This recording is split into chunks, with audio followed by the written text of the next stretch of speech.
ایک بندے نے ریکارڈ بنایا، کوئی 16 میٹر اس نے لمبا کیک بنایا ہے، یا کوئی سینڈوچ بنایا اتنا بڑا. بھائی کیا کرو گے اتنے لمبے سینڈوچ کا؟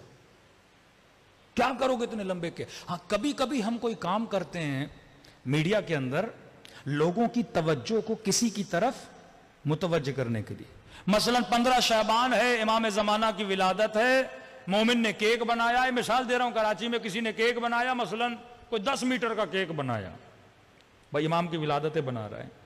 اب ایک بندہ ٹی وی پہ دیکھے گا، اچھا 10 میٹر کا کیک بنایا، پاکستان میں ریکارڈ توڑ دیا، کس کے لیے بنایا؟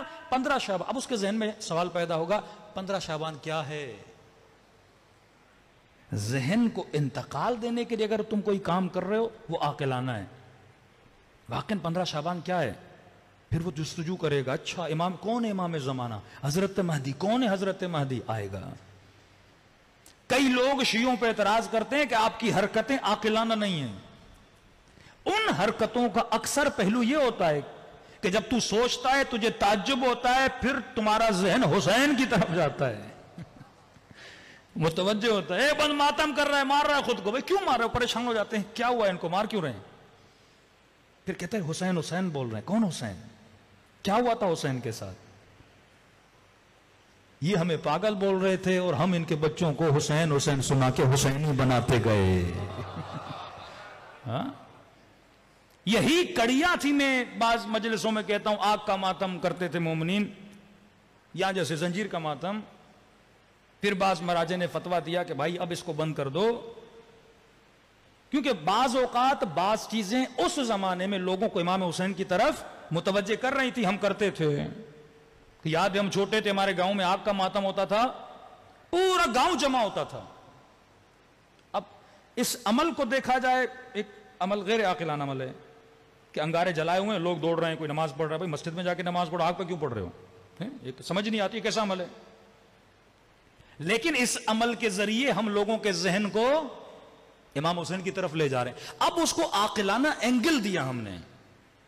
لوگ ان چیزوں کو، پہلے بزرگ اگر یہ کام کرواتے تھے، سوچتے تھے، پلاننگ بناتے تھے.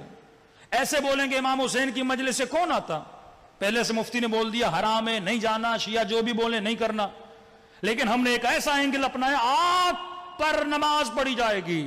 اب پورا گاؤں پریشان ہو جاتا تھا، بھئی آگ میں جائیں گے یہ لوگ، یہ کیسی مخلوق آ گئی؟ نہیں، سارا گاؤں جمع ہو جاتا تھا. جمع ہو کے دیکھ رہے ہیں لوگ آگ پہ دوڑ رہے ہیں. پھر پوچھتے تھے آگ کیوں جلائیے؟ پھر ہم بولتے تھے کربلا میں حسین کے خیموں کو جلایا گیا.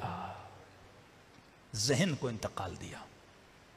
زنجیر کا ماتم، اس کی بھی یہی ایک کڑی تھی. ویسے کوئی آتا نہیں تھا.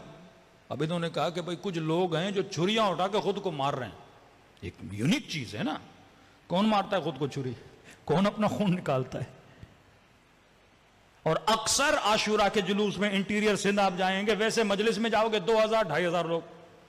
شام غریبہ کی جو مجلس ہوتی ہے جس میں زنجیر زنی ہوتی ہے، کم از کم 50,000 40,000 لوگ آتے. پورا شہر سمجھتا ہے یہ پتہ نہیں گویا سارے شیعہ کھڑے ہیں. شیعہ ہوتے نہیں ہیں، شیعہ کم ہوتے ہیں، تماشائی زیادہ ہوتے ہیں. یہ ایک میڈیا اور مارکیٹنگ کی ٹیکنیک تھی کہ ہم لوگوں کو اہل بیت علیہ الصلوۃ والسلام کے قریب لے آئیں.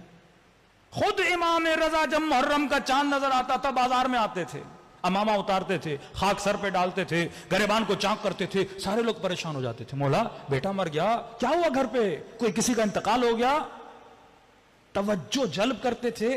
پھر کہتے تھے کربلا میں میرے جد کو مارا گیا. کہتے تھے فرزند رسول ایسے رو رہے ہو جیسے آج کوئی مرا ہو، سالوں گزر گئے، ایسے کیوں رو رہے ہو؟ کہ جان بوجھ کے،